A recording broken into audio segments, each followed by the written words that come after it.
Olá, Alessandra, tudo bem? Você consegue me ouvir bem? Estou te ouvindo bem. Chegamos. Vamos começar? Vou fechar a porta aqui rapidinho. Fica à vontade. Olá, Alessandra. Olá, querido, tudo bem? Vamos lá.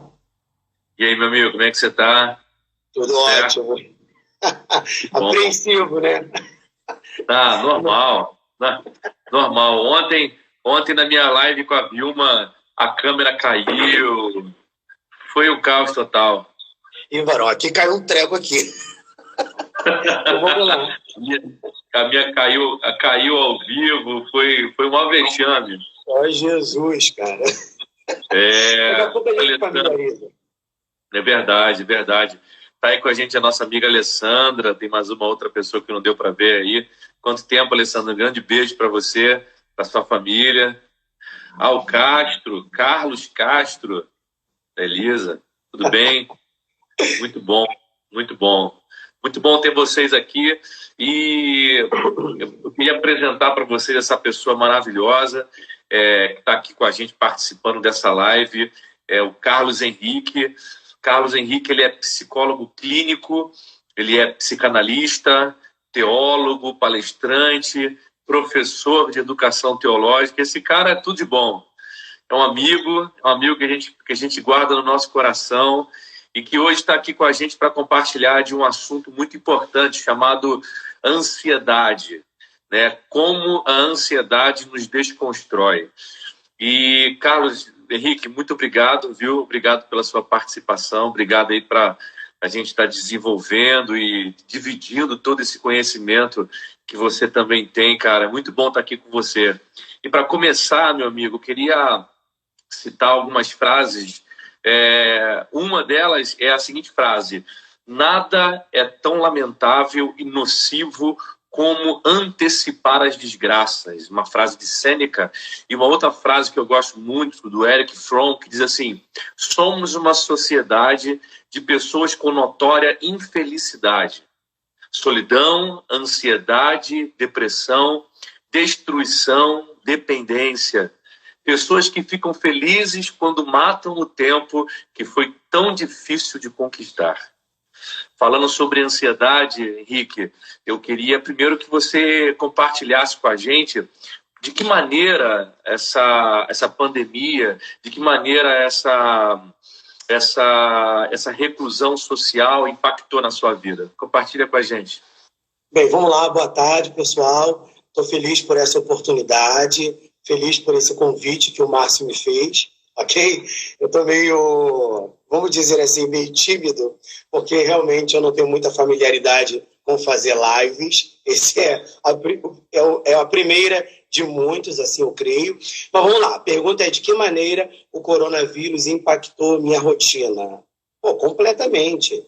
Na vida da igreja, com relação dessa questão de isolamento social, no trabalho, muitos pacientes se dispersaram em razão dessa pandemia.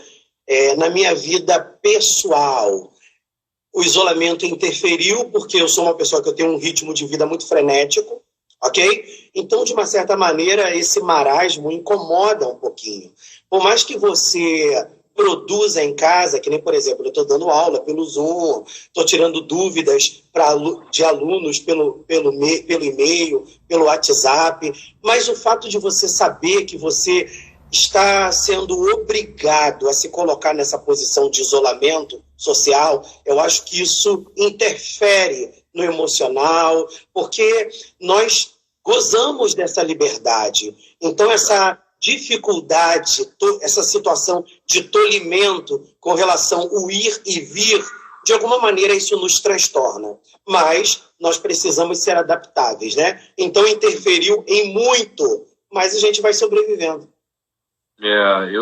Essa é uma questão interessante que você está falando, porque às vezes nós não somos muito acostumados quando as nossas rotinas são quebradas, quando a gente tem determinadas interrupções da nossa vida, né? E acredito que seja complicado lidar com isso de uma maneira como você controla isso nas suas emoções, da maneira como você controla isso na sua mente. Qual é a dica que você daria, por exemplo, para uma situação como essa? Bem, vamos pensar numa questão bem científica. Lidar com o isolamento sem se abalar é demasiadamente difícil. Acho que não existe medicamento ou palavra que nos apazigue diante dessa situação. Agora, o que eu sugiro é tornar esse isolamento produtivo. Eu acho que a maneira para aplacar ou minimizar essa angústia é, de alguma maneira, tornar esse isolamento produtivo. De que maneira? Porque se você se restringe, se você está dentro de casa e você fica só vendo filme, vendo televisão, assistindo séries, de alguma maneira isso vai se tornar nostálgico. Então eu acho que esse momento a gente pode transformar o caos em produção. Então o isolamento ele pode se tornar produtivo. Por exemplo, quem gosta de ler, por que não ler? Ok? De repente, se você tem algumas coisas pendentes dentro da sua casa, por que não investir em colocar em ordem essas pendências? Por exemplo, o pessoal que é universitário, por que não colocar os estudos em ordem? Ok? Quem trabalha com produção de escrita e etc., por que não tirar esse tempo para produzir tudo isso? É óbvio que o fato de você estar nesse isolamento, de repente você não vai conseguir render tanto e produzir tanto. Porque, por exemplo, tirando por mim, eu trabalho escrevendo, trabalho produzindo material, eu não consigo ficar trabalhando nisso ininterruptamente, ok? Então é mais ou menos assim, eu faço isso, me distraio fazendo uma outra coisa, descanso, ok? Depois eu volto àquilo novamente. Então eu acho que cada um vai ter que, à sua moda, descobrir uma maneira de tornar esse isolamento produtivo. Porque eu acho que vai ser muito ruim terminar esse isolamento e você se dar conta que você continuou com as mesmas pendências. Então eu acho que se você puder tornar esse isolamento minimamente produtivo, eu acho que de alguma maneira vai aplacar um pouco as aflições. Nossa, isso engraçado você falar sobre isso. E ontem, até está aqui nos assistindo a Vilma, um beijo para você, Vilma, lá de Brasília. Eu estava até comentando isso com ela, porque no início da quarentena, quando eu comecei a entrar numa situação de isolamento, de reclusão, vamos dizer assim, não isolamento, mas de reclusão, eu me sentia muito improdutivo, né? E eu começava a trabalhar, e eu fiquei pensando assim, caramba, o que eu preciso organizar? E isso é muito sério, porque às vezes as pessoas acham que elas estão numa quarentena e que isso significa a paralisação completa da sua vida. Eu acho que esse momento de paralisação é que amplia ainda mais a sensação de ansiedade, né? Eu acho que uma das coisas que está fomentando muito a ansiedade, eu acho que é a gama de informações, ok? Porque, por exemplo, existem pessoas que elas ignoram a evidência do vírus? Sim, ok? E existem pessoas que enoobrecem a questão do vírus. Então eu penso que tudo que é em demasiado, em demasia, eu acho que isso se torna adoecedor. Eu acho que a gente precisa ter o equilíbrio. Por exemplo, quando a gente pega algumas emissoras de televisão, você vê que elas trabalham muito com a questão da catástrofe. Elas trabalham muito a questão da catástrofe. Elas não falam muito sobre questões de pessoas que se salvam, pessoas que se recuperam, pessoas que mesmo no meio da crise têm procurado uma maneira de lidar com isso. Então, ou seja, isso afeta a animosidade do sujeito. Porque se tem uma coisa que é uma questão para todo mundo, é como a gente lida com a morte, ok? Então, quando a gente se depara com essa evidência de que podemos ser infectados, nosso organismo não resiste e sucumbe, e quando a gente começa a se dar conta que a gente está diante da morte, isso de alguma maneira abala, isso de alguma maneira desestrutura. Então isso faz com que todas as áreas da nossa vida degringolem. É uma coisa que eu tenho batido muito na tecla. Não é que eu ignoro a pandemia, porque está aí, ok? Não é porque eu ignoro, a questão não é ignorar a quantidade de pessoas que estão morrendo, não é isso. Não tem como ignorar o óbvio. Mas a gente pode lidar dessa maneira de uma outra forma. Ao invés de lidar dessa maneira desesperadora, nós podemos lidar de uma maneira mais tranquila. Ou seja, que a gente vai morrer, nós vamos morrer. Isso pode acontecer por intermédio da pandemia ou não. A questão é como eu lido com a morte. Então a pandemia, ela simplesmente dá luz a uma questão. O que a morte representa na minha vida? Ok? O que a morte representa? Porque a gente vive quase que a vida toda ignorando a morte. Como se eu não quero me dar conta disso. É como se inconscientemente eu recalcasse essa informação. Eu reprimisse essa informação. Só que quanto mais eu reprimo, mais isso emerge. Porque uma coisa que a gente fala, que a repressão é mais ou menos isso. Imagine um baú que você coloca naquele baú uma quantidade de roupas, uma quantidade de coisas, e aquele baú não comporta. Aí a tampa do baú fica entreaberta, e você coloca um peso sobre a tampa daquele baú para impedir com que as coisas saiam. Vamos dizer assim, saiam para fora, essa redundância, ok? A repressão é mais ou menos isso. Não, eu não quero me haver com isso, eu não quero pensar nisso, mas quanto mais eu me nego a pensar nisso, mas eu penso. E a pandemia está trazendo luz a isso. E como as pessoas, no seu todo ou em sua maioria, elas têm uma dificuldade para lidar com a morte ou dar um outro sentido para a morte, elas acabam se sentindo afligidas, desesperadas. Aí vão desenvolvendo uma série de questões sintomáticas, que a gente vai ver nas redes sociais, a crise histérica das pessoas. Isso é muito verdade. Engraçado, porque eu estava vendo uma pesquisa recentemente, e aí eu vi que o Brasil está num alto topo, né, de ranking dos países que mais sofrem com ansiedade. A gente percebe que os jovens, hoje em dia, do nosso país, são jovens que mais utilizam de ansiolíticos para poder fazer tratamento. É igual uma AS. Estou ansioso, toma uma AS, toma um ansiolítico que você... Enfim, como que a gente chegou a tal ponto? Uma geração de ansiosos? Porque na realidade, no nosso dia a dia, não se trabalha muito o enfrentamento. Quando a gente vai para a terapia ou para uma análise... Porque qual é o objetivo de uma análise, de uma psicoterapia? Extinguir apenas o problema? Não, porque nem sempre é possível extinguir o problema. É fazer com que o indivíduo descubra uma maneira de lidar com aquilo.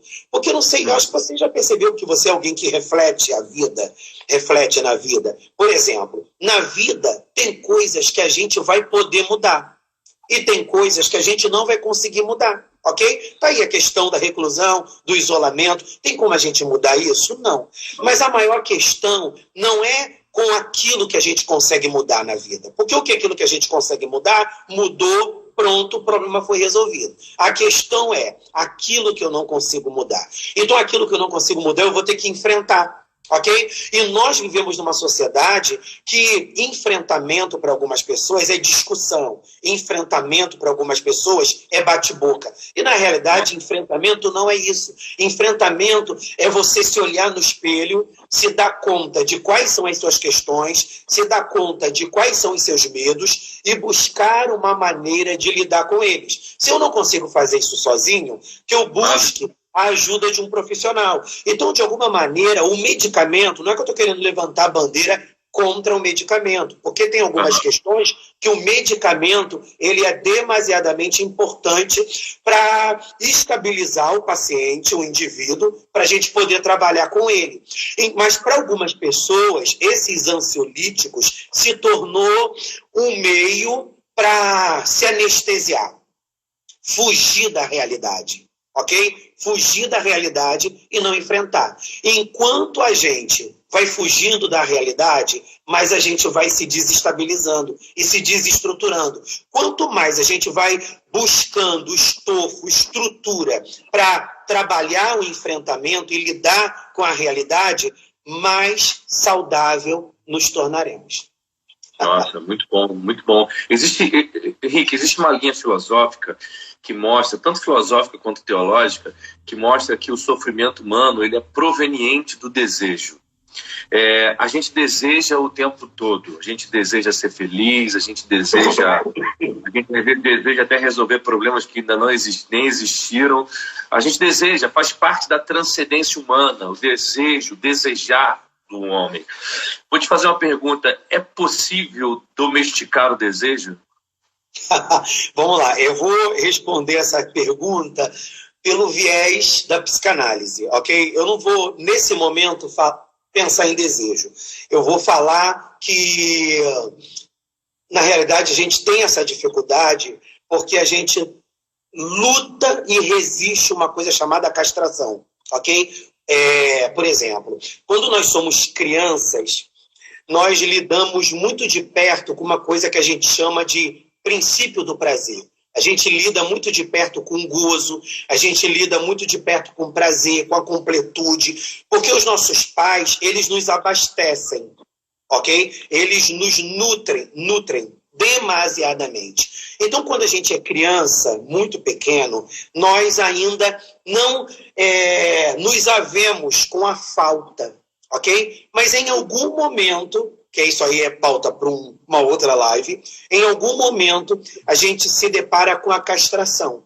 Então a gente transiciona por uma coisa. Outrora a gente estava imerso no princípio do prazer, no gozo, ok? Em abundância, e em um outro momento, quando a gente enfrenta essa ruptura que a gente chama de castração, para a psicanálise, a gente começa a se deparar com a falta, ok? A gente começa a se deparar com o que a gente chama de princípio da realidade, ok?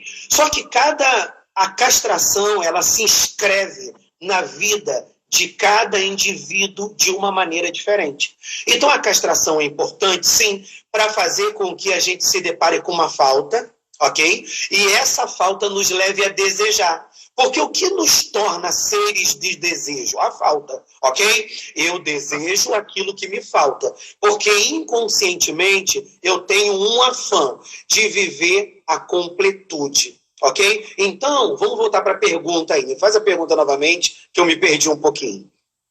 Se a gente pode controlar o desejo. A gente deseja o tempo todo. A gente consegue controlar isso?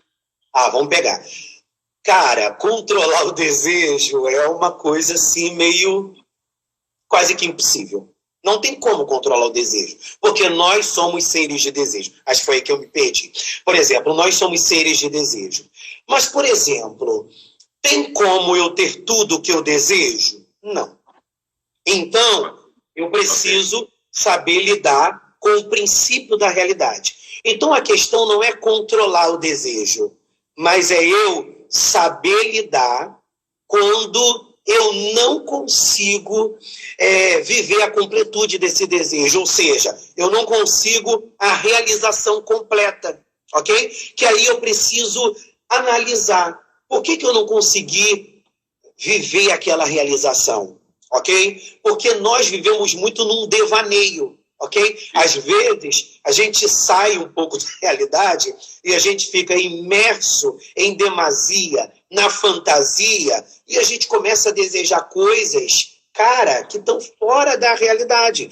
Uma coisa que um pensador da psicanálise fala muito, que é um homem chamado Lacan, ele fala que todo sujeito, quando ele começa a entrar em análise, quando ele começa a se dar conta dos seus desejos, do seu eu interior e daquilo que o adoece, ele passa por 3 instâncias, que é o tempo de ver, ok? Porque às vezes a gente vê a vida pela ótica dos outros. Como assim? Eu vivo uma vida que eu acho que eu preciso viver para ser amado. Então eu procuro pintar a minha vida de uma maneira para eu ser aceito. ok? Então, quando a gente entra nesse tempo de ver, eu começo a me dar conta que o outro é de uma maneira e eu sou de uma outra maneira completamente diferente. E eu preciso aprender a lidar com as minhas qualidades, mas eu também preciso saber lidar com as minhas carências. Então, é o tempo de ver, o tempo de compreender, ok? Que é o tempo que eu vou começar a me abrir para saber lidar, por exemplo. O que eu faço com essa limitação? Eu vou trabalhar para transformar ela em uma superação, ok? É o tempo de compreender e o tempo de elaborar. Não, agora eu sei qual é a minha limitação. É mais ou menos assim, por exemplo. Vamos pegar um texto bíblico. A Bíblia diz que a gente tem que fugir da aparência do mal. E a gente tem que resistir o diabo. O que é resistir o diabo? Enfrentar o diabo? Não. É você se dar conta do que é frágil em você. Isso aqui é frágil. Então eu vou procurar evitar essas situações, porque eu sei que isso pode me levar a uma queda. E você pode levar isso para a sua vida pessoal. Vamos esquecer o viés da fé, o viés da religiosidade. É você descobrir seus pontos fortes e você descobrir seus pontos fracos. E saber que alguns desses pontos fracos, por condicionamento, você vai conseguir transformá-los em pontos fortes. Mas talvez não. Então é isso aí. Ver, compreender e elaborar. Então tem como eu limitar meu desejo? Não. Eu posso trabalhar nele para que esse desejo não se torne destrutivo. Ao invés de se desejar me levar para o precipício, me levar para o abismo, que esse desejo me leve para uma instabilidade. Eu reconhecer até onde eu posso ir e o que eu não posso fazer. Ok? Nossa, interessante. Tá dando para entender? Perfeitamente, perfeitamente. Quero até agradecer a todas as pessoas que estão aqui participando com a gente e colocando aí a sua mensagem. Muito bom, muito obrigado, viu, pessoal? É muito interessante isso que você está mencionando, porque, por exemplo, num período de reclusão social que a gente está vivendo, o narcisismo proveniente da internet pode ampliar essa nossa ansiedade. Por exemplo, a construção de uma narrativa alheia, ela aumenta, ela pode produzir o aumento dessa ansiedade. Por quê? Porque às vezes a gente está em casa, e foi como você falou, às vezes a gente está em casa e a gente não sabe usar bem o tempo que a gente tem. E aí o que a gente faz? A gente fica, por exemplo, nas redes sociais. Não é que seja errado você estar nas redes sociais, mas às vezes a gente fica não só muito tempo nas redes sociais, mas a gente deseja aquilo que o outro está vivendo. A gente vê, por exemplo, um viajando e eu me desejo estar naquele mesmo lugar, experimentar, ter as mesmas experiências. Às vezes a gente vê um outro sorrindo, brincando, e a gente deseja estar no lugar do outro. Então essa narrativa construída pelo outro, isso pode aumentar de forma destrutiva essa ansiedade que existe em nós. O que você acha com uma visão dentro da racionalidade, da cognição humana? Bem, tu fez, acho que várias perguntas dentro de uma pergunta só, né? Vamos ver se eu me acho aqui. Vamos lá. Bem, a primeira coisa, nós somos narcísicos, ok? Nós somos narcísicos, porque o narcisismo fala desse eu nosso e desse desejo de ser visto e de se preocupar como eu estou sendo visto, que é uma coisa que eu já falei muito pouco no início. Existe uma diferença entre demanda para desejo. Nós somos seres de demanda. Como nós vivemos em sociedade, nós vivemos muito uma relação de objeto e sujeito. Uma relação objetal. O que é isso? É eu me relacionar, por exemplo, com você e me preocupar de como você me vê, sobre o que você pensa sobre mim. Diante do momento em que eu me apresento perante você, como você me vê? Qual é a leitura que você faz de mim? Isso é uma relação objetal, é uma relação onde eu estou preocupado em ocupar um lugar na sua vida. E dentro do meu narcisismo, eu quero ocupar um lugar de privilégio na sua vida. Que você me ame, que você me elogie, que você me afague. Então, nós temos isso. Nós somos seres de demanda. Ótimo. Só que nós não podemos demandar o tempo todo. E é isso que a rede social faz. A rede social demanda o tempo todo. O que a gente vê na rede social? São pessoas fazendo semblant, ou seja, pessoas mostrando, em sua maioria, né? Porque tem suas exceções, mas as pessoas, em sua maioria, mostrando o lado belo da vida. Ok? Exato. Viagem. Você pode perceber que muito raramente você se depara com alguém colocando uma foto feia no Face. Não, eu nunca vi ninguém postando assim, ó. Ninguém. Ou então colocando a foto de uma parte feia da sua casa.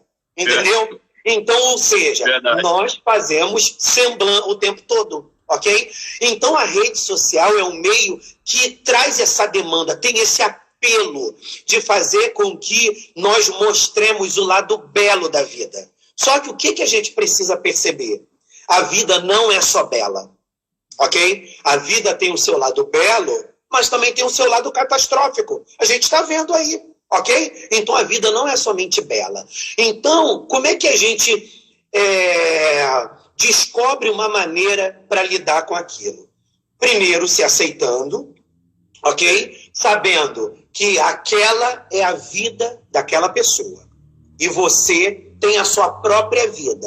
Gente, se você não aprender a valorizar a sua vida, a valorizar o que você tem, a curtir o que você tem, você não vai ser feliz nunca. Você não vai ter contentamento nunca. A grama do vizinho sempre vai ser mais bela. Então, demanda é isso. É você querer ocupar esse lugar na vida das pessoas. Então, para você ocupar esse lugar na vida das pessoas, sua vida tem que ser tão maravilhosa e tão bela e tão majestosa como a vida que todos apresentam, ok? Mas nós precisamos saber que a vida de ninguém é só bela. Nós não vivemos sorrindo o tempo todo. A gente sorri, a gente chora. É uma coisa que eu sempre falo. Nós somos sujeitos divididos. Então, nós não somos bons o tempo todo. Nós somos maus também. Não maus no sentido de perversos. Eu gosto muito daquele versículo, né? Jesus, alguém chega para Jesus e chama Jesus de bom. Mestre, bom. Aí Jesus diz, não, eu não sou bom. Só existe um que é bom. Deus. Ou seja, ele está falando da sua humanidade. O que ele está querendo dizer aqui? Enquanto humano, eu não sou pleno. Eu tenho as minhas limitações. Então, essa demagogia e essa utopia que se apresenta de que nós somos bons o tempo todo é balela. Nós somos bons e maus. Por exemplo, quando alguém nos faz mal, qual é o desejo que nos assalta em sua maioria? Ou é ignorar, ok? Ou então é pagar com a mesma moeda. Gente, todos nós já vivemos isso e viveremos isso. Então nós somos bons e maus. Então saber lidar com a ansiedade diante de tudo isso é você entender que a vida daquela pessoa é uma e a sua é outra. E se você não consegue estar diante daquilo o tempo todo, não sei se eu consegui te responder, você me corrige, faz a pergunta de novo. Se você não consegue se ver diante daquilo dali sem se angustiar, gente, para de ficar vendo.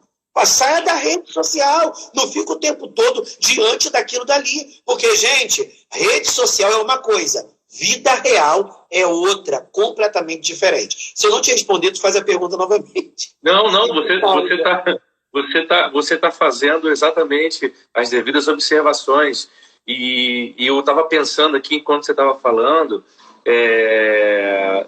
não querendo ser mal educado, mas eu fiquei pensando a respeito de felicidade, porque às vezes as pessoas acham que felicidade é você ter aquilo que você ainda não tem. Mas eu já olho para uma outra perspectiva e penso que felicidade é você querer aquilo que já se tem, é querer aquilo que já se conquistou, é saber olhar para dentro, para o seu universo adquirido, o seu universo conquistado e ser grato com aquilo, gratidão. Eu acho que toda vez que a gente faz isso, a gente se contenta, a gente se torna menos cobrador de nós mesmos, né? Um algoz da nossa própria liberdade e felicidade, e a gente se torna mais livre, até mesmo para construir outras coisas diferentes, mas não com viés, não com o viés da ansiedade, porque o grande problema é esse, que as pessoas elas entram cada vez mais dentro de um ambiente onde a ansiedade vai tomando conta de si e os problemas, sabe, vai ter uma hora que não tem volta, sabe? Oi, desculpa. Deu uma eu estava falando pro pessoal que deu uma neutralizada aí, não sei se foi a tua rede ou a minha. Volta aí na tua fala final, que eu não peguei, que você falou sobre o conceito de felicidade, que você não pode ser o seu próprio algoz, que você precisa se contentar com o que você tem. Mas o que você falou? Exatamente essa linha de raciocínio. Todas as vezes que a gente entra num viés onde a gente trabalha longe da gratidão e a gente fica na busca desenfreada por aquilo que eu desejo, por aquilo que eu ainda não tenho, por aquilo que eu olhei do outro, eu me torno algoz da minha própria liberdade. Mas quando eu aceito, eu entro dentro com o viés da gratidão, eu me sinto mais leve, mais livre, até mesmo para outras construções fora do viés da ansiedade. Eu finalizei com isso. É muito interessante essa sua fala, Henrique. E aí eu quero te fazer mais uma pergunta. O que no mundo muda? Oi, fala de novo. O que no mundo muda, em nós também mudamos? Vamos lá, você falou sobre felicidade, né? Eu acredito na felicidade, não essa felicidade orquestrada pelos filmes, não nessa felicidade orquestrada por alguns livros de autoajuda, ok? Aonde a felicidade é algo em especial, ok? Eu acho que a definição de felicidade é muito mais ampla, ok? Desculpa. Eu penso que esse estado de completude não existe. Felicidade plena, ok? Olha, eu estou gozando de plena, total e absoluta felicidade. Rapidinho. Quando uma criança nasce, um filho nasce. Quando um filho nasce, eu acho que os pais eles vivem um estado de completude, de completo estado de felicidade. Principalmente quando esse filho é muito desejado. Ok? Ele curte, ele celebra, ele exulta e etc. Mas você já viu que esse pacotinho, ok? Chamado filho, que é uma bênção, ele traz consigo uma série de complicações? Então você já viu que no desenrolar desses cuidados, você já reparou que os pais, eles vivem uma relação de ambivalência? Eles amam ser pais e cuidar daquele filho, e tem hora, desculpa a expressão, é um porre, é chato, é difícil, Jesus dá graça. O contrário disso é o politicamente correto. Entendeu? Então, ou seja, tem como haver uma felicidade plena? Não existe isso. Nós que temos fé, nós acreditamos que essa felicidade completa é um estado espiritual em Cristo. Agora, concretamente, a gente vive momentos de felicidade, ok? Aí eu fiquei muito feliz porque eu passei no concurso, eu fiquei muito feliz porque meu casamento está vivendo um momento pleno, eu estou muito feliz porque meu ministério está fluindo, eu estou muito feliz porque no meu consultório Deus está me permitindo prosperar, ok? Mas em contrapartida, puxa, eu estou tão descontente porque acabei de perder um amigo meu. Poxa, eu estou tão triste porque o mundo está vivendo uma crise e eu estou nesse barco também. Então, essa felicidade dentro de uma redoma de vidro, aonde está todo mundo em trevas e você é o único feliz, eu não acredito nisso, ok? Agora, você falou que no mundo muda... Como é que é? Aquilo que no mundo muda, em nós também mudamos? Muda, com certeza. Nós não somos totalmente produto do meio. Nós temos a nossa singularidade. Então, o que a gente recebe do mundo, a gente transforma, ok? De acordo com a singularidade de cada sujeito. Mas é óbvio que o que no mundo muda, nos afeta também. Agora, quem vai dar o tom do quanto isso vai me afetar sou eu, e o quanto isso vai te afetar é você, ok? Entendi, perfeitamente. Síndrome do pensamento acelerado. A gente vive uma época onde a gente tem que se antenar o tempo todo. Você entra numa rede social, você vê um jeito novo de falar, um jeito novo de ser, um jeito novo de vestir, um jeito novo de viver, bababá. Você vai para uma faculdade, tem que ler. Você está no trabalho, você tem que estar o tempo inteiro tendo que se atualizar. A vida, ela vai te empurrando, você vai crescendo, vai desenvolvendo, e a vida vai te empurrando cada vez mais para um ciclo onde você tem que acelerar muito essa perspectiva para que você possa sobreviver no jogo da vida. É como se fosse uma corrida dos ratos, utilizando uma terminologia de Robert Kiyosaki. Mas eu queria te fazer a seguinte pergunta. Como deixar a sociedade do espetáculo e pensar apenas no essencial? Meu Deus, que perguntas filosóficas, emblemáticas e difíceis. Meu Deus, me ajuda, Senhor.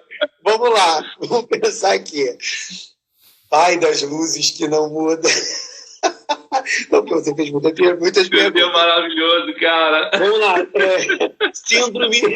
Síndrome do pensamento acelerado. Eu acho que quando você tem um acúmulo de responsabilidades, quando você tem um acúmulo de atribuições, e essas atribuições exigem muito de você, provavelmente você tenderá a declinar para essa síndrome, ok? É óbvio. Agora, o que você pode fazer? É uma metáfora que eu uso. Por exemplo, eu estou sentado numa poltrona. Essa poltrona, ela tem uma estrutura. Ok? Vamos imaginar que essa poltrona, ela suporte uma quantidade de peso. Então, se eu excedo o peso dessa poltrona, provavelmente essa poltrona vai quebrar. Todos nós, dentro do nosso psiquismo, nós temos um limite, nós temos uma limitação, ok? Só que nós, no nosso narcisismo, nós sempre acreditamos que vamos dar conta de tudo, ok? Só que chega um momento que a gente percebe que a gente não consegue dar conta de tudo. Então, quando a poltrona quebra, qual é a mensagem?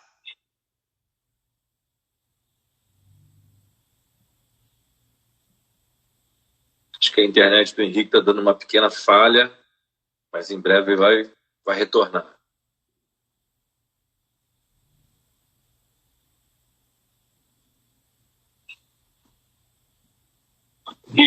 Henrique, me perdoe. Deu uma pequena falha. Você pode voltar, por favor? Deu mesmo. E olha que falando que não tagarela pensando que tá saindo. Vamos lá, vamos voltar para a poltrona. Então, a poltrona, ela suporta uma quantidade de peso. Então, quando eu coloco uma quantidade de peso superior à capacidade dessa poltrona, ela vai quebrar, ok?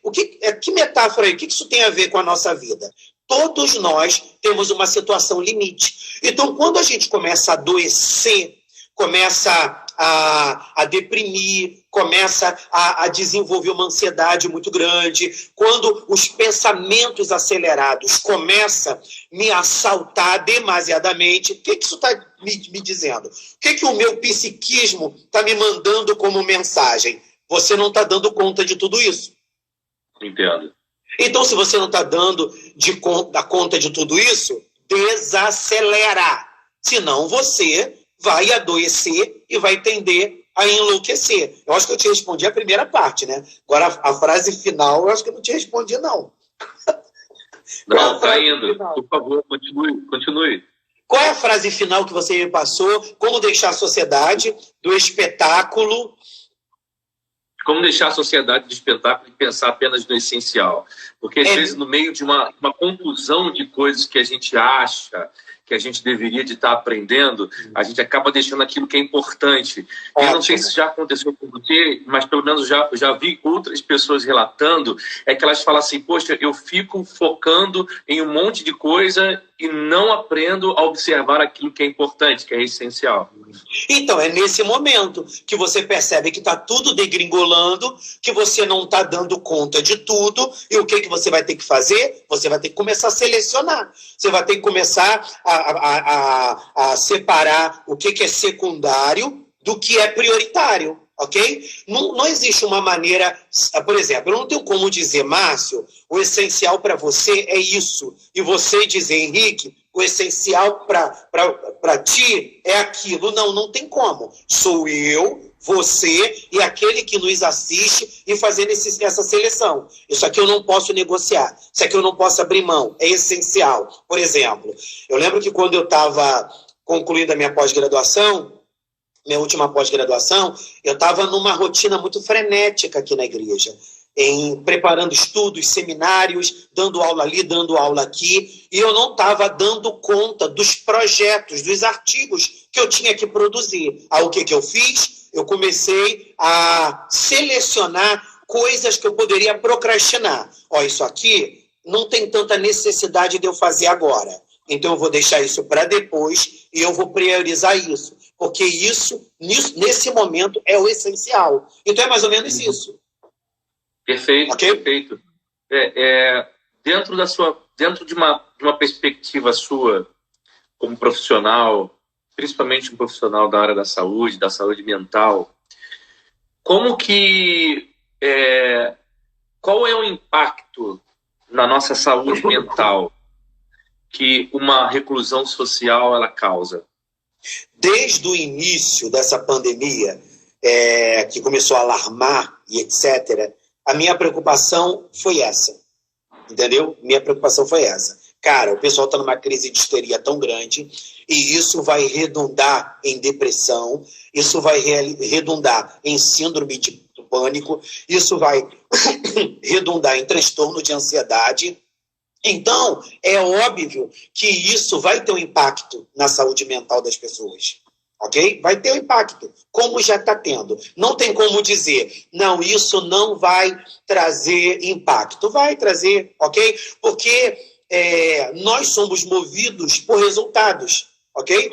Porque nós demandamos muito, ok? Nós demandamos muito. Então, quando você se depara com todas as coisas que você não pôde conquistar nesse período de tempo, e quando você se dá conta daquilo que você não conseguiu conquistar, ok? Daquilo que você não conseguiu produzir, do tempo, entre aspas, que você perdeu, isso vai, de alguma maneira, nos levar a uma desestabilização. É óbvio que as pessoas que já têm um nível de comprometimento da sua saúde mental, elas tenderão a sofrer mais, ok? Por isso que a minha sugestão é: procure fazer coisas que você goste, porque aquilo que a gente gosta de fazer, Márcio, se torna terapêutico, ok? E o que é terapêutico? É aquilo que você faz, que te alivia, que te harmoniza e que faz com que você fique mais leve. Por exemplo, tem gente que gosta de escrever, vai escrever. Tem gente que gosta de pintar, vai pintar. Tem gente que gosta de cantar, vai cantarolar. Entendeu? Tem gente que gosta de tocar instrumento. Enfim, vai fazer alguma coisa que tenha um tom terapêutico para você. Porque nesse momento, a gente precisa fazer coisas que sejam terapêuticas. Coisas que nos aliviem.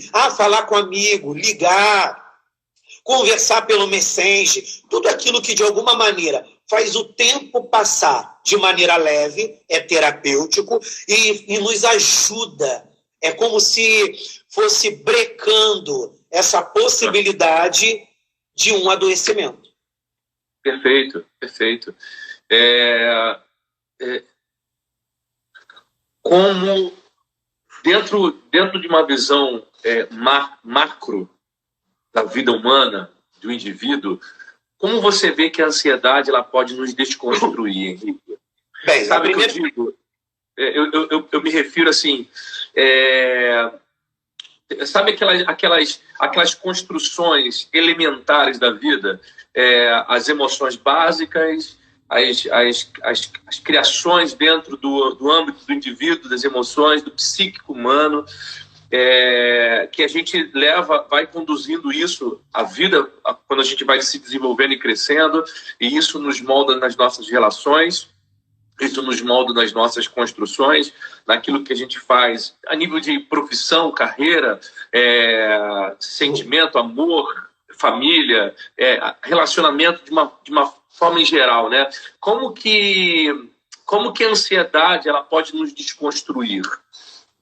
Vamos lá, Márcio. A ansiedade não é uma coisa ruim, ok? Primeira coisa que a gente precisa é desconstruir. Ansiedade não é uma coisa ruim. Vamos parar de ver a ansiedade como um vilão, como se a ansiedade fosse um bicho de 7 cabeças. Gente, a ansiedade, ela nos move, ok? Ela nos inquieta, ela nos tira desse marasmo. Então, a ansiedade nos leva a sair da comodidade. Então, a ansiedade não é uma coisa ruim, ok? Agora, o que é ruim? É uma coisa chamada transtorno de ansiedade. Ok? O que é transtorno de ansiedade? É aquilo que vem de maneira que você não consegue ter controle, ok? E isso compromete a tua vida, a tua qualidade de vida. Quer ver? Vou dar um exemplo bem simplório. Você está na expectativa de fazer a sua prova lá no Detran, prova prática, ok? Aí você, no momento que você entra no carro, ok? E segue todos aqueles protocolos e que você está pronto para dar partida, você é tomado por uma ansiedade tão grande e essa ansiedade para você, ela breca você. Você não consegue dar partida, ok? E isso é uma ansiedade que me adoece, porque aquilo dali está dando luz para um desenrolar de um possível transtorno de ansiedade, ok? Então, a ansiedade, ela se torna um problema quando ela entra nesse transtorno, ela tira a minha qualidade de vida. Por exemplo, eu estou tão ansioso que eu não consigo dormir. Eu estou tão ansioso que eu não consigo escrever. Eu estou tão ansioso que eu não consigo fazer nada que eu fazia comumente em casa. Ok? Então, ou seja, quando a ansiedade está nessa instância, é sinônimo que a poltrona já não está aguentando mais e ela está quase quebrando. Então, isso aponta para um transtorno de ansiedade. Aí eu vou ser repetitivo. O que fazer para possivelmente amenizar? Procurar identificar o que está sendo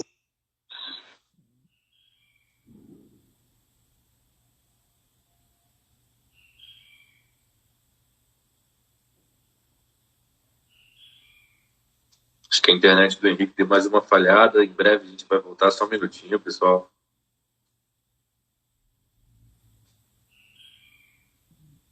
Henrique, caiu. Você pode voltar, por favor? Faltou luz aqui. Faltou luz aqui, cara. Só Deus na terra dos viventes. Vamos lá. A ansiedade. Vamos voltar para a ansiedade, né? Rapidinho aí. Eu já estou ansioso de estar aqui já. O quê? Já estou ansioso de estar aqui. Eu fiquei ansioso para você voltar. Meu Deus, eu também aqui. Gente, volta, criatura. Em nome de Jesus. Então, vamos lá. A ansiedade...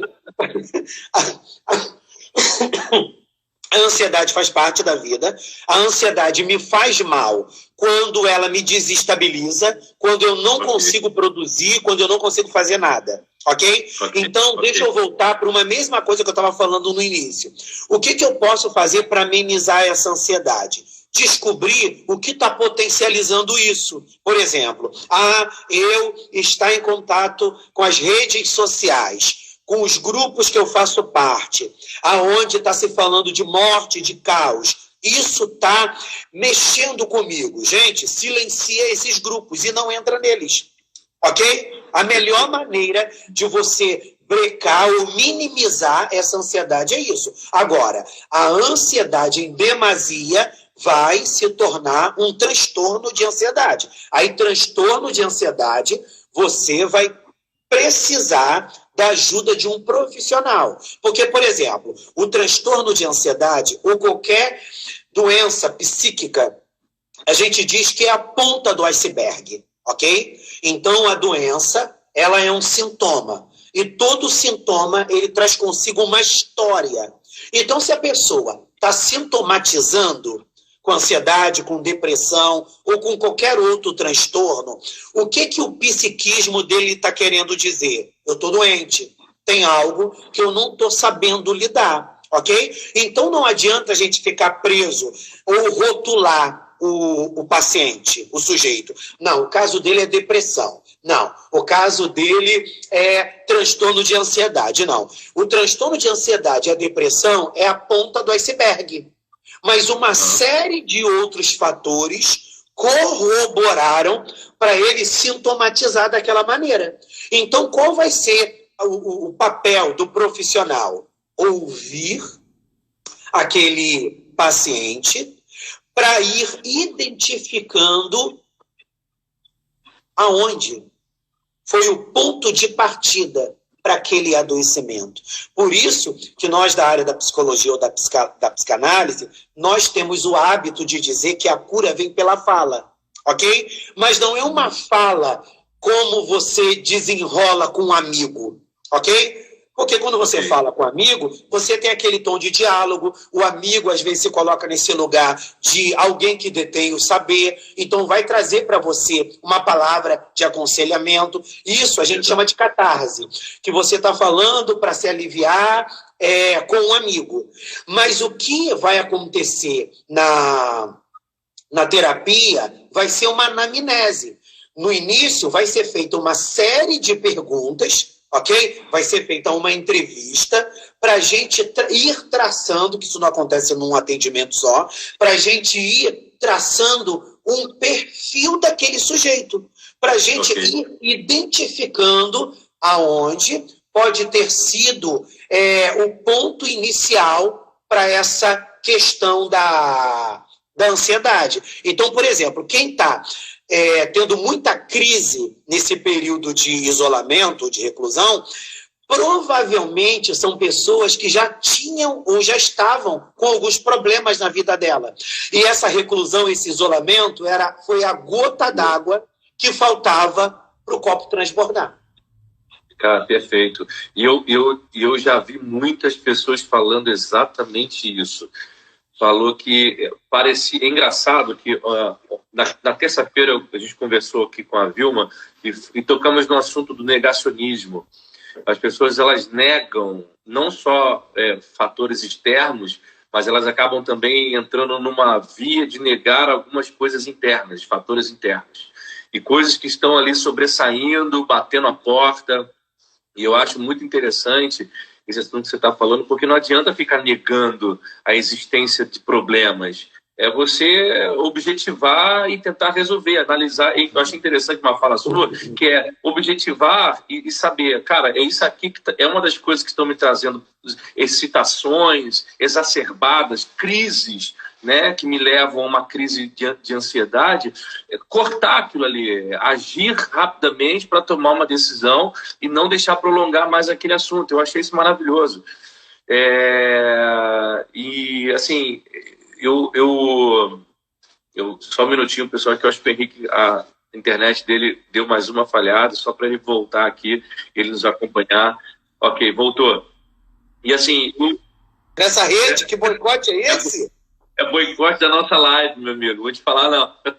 Que boicote, gente? Mas, Henrique, eu fico muito feliz de ter esse papo com você aqui. Eu percebo, não só pelo conteúdo, né, das informações, mas por todas as pessoas que estão aqui comentando com a gente, conversando e participando dessa live. Como que esse é um assunto que eu acho que não vai ficar em uma live só. Então se prepare. Se prepare, porque a gente tem muito pano para manga para desenrolar aí. São muitas coisas. E eu defendo muito, Henrique, a ideia de que nós, cara, precisamos falar sobre isso. Porque, particularmente falando, uma das ideias que eu tenho do Evangelho de Deus é ensinar as pessoas a viver. Ensinar as pessoas a viver bem, a viver livre de situações que mantêm as pessoas aprisionadas no seu caminhar. E isso é uma coisa assim, maravilhosa, da gente conversar e trazer conhecimento. E eu te agradeço muito por todo o conhecimento que você está trazendo, está proporcionando, dividindo aqui com a gente. Mas eu queria te fazer mais uma pergunta. Carlos Henrique, o que é a vida para você? Caraca, vamos lá, para a gente ir fechando, né? Bem, tirando os boicotes da nossa live, tá ótimo. Bem, o que é a vida? Fechou o pior. Bem, a vida, na minha concepção, pelas coisas que eu leio e por aquilo que eu acredito enquanto profissional da área da saúde, na minha concepção, a vida é plural, ok? A vida não é singular. O que é a vida? A vida para mim é isso, isso, isso, isso. Aí eu fecho, ok? Eu fecho o diálogo. É como se eu me colocasse em alguém, na posição de alguém que tem todo o saber, ok? Então, na minha concepção, a vida é plural. Quem dá o tom é cada um. Então, a vida pode ter um sentido para você e pode ter um sentido completamente diferente para todas essas pessoas que estão assistindo essa live. Então, na minha concepção, a vida é plural. Cada pessoa vai dar o tom para a sua própria vida. Se eu digo que a vida é singular, eu vou fazer com que as pessoas olhem para a minha vida e vejam a minha vida como um exemplo na sua totalidade a ser seguida. Isso não é legal, ok? Quando a gente fala que, pela dinâmica da fé, pela ótica cristã, a fé que a gente professa, nós dois, por exemplo, quando a gente olha para a dinâmica da fé, o que a Bíblia diz? Que nós precisamos ser sal nessa terra e luz nesse mundo, ok? Mas nós somos sal nessa terra e luz nesse mundo seguindo os parâmetros que a Bíblia nos apresenta. Então, ou seja, é a vida de um outro que opera em mim. Então, por causa da vida desse outro que opera em mim, olha para a minha vida. Porque o que eu estou fazendo não é porque eu sou bonitão. Eu estou fazendo porque a Bíblia me apresenta um parâmetro. E se eu sigo esses parâmetros e você quer professar a mesma fé que eu, siga estes mesmos parâmetros. Ponto. Mas nós precisamos pensar que outras pessoas que não são cristãs, que não professam a mesma fé que a gente, vão assistir essa live. Estamos nessa torcida, ok? Então, ampliando o discurso, nós precisamos entender que a vida ela é plural. Cada um vai dar o seu tom e cada um vai viver a vida à sua maneira.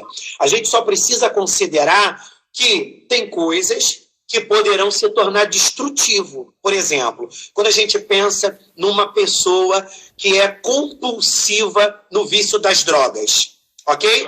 Se ele cheira, se vicia, ou sei lá como é que é o nome que se dá, por exemplo, se ele faz isso, é porque ele tem um gozo ali, ele tem um desejo, tem um prazer, vamos dizer assim, tem um ganho secundário naquilo, ok? Ele está vivendo na íntegra o princípio do prazer. Mas vamos levar esse indivíduo a refletir. Tem um princípio da realidade.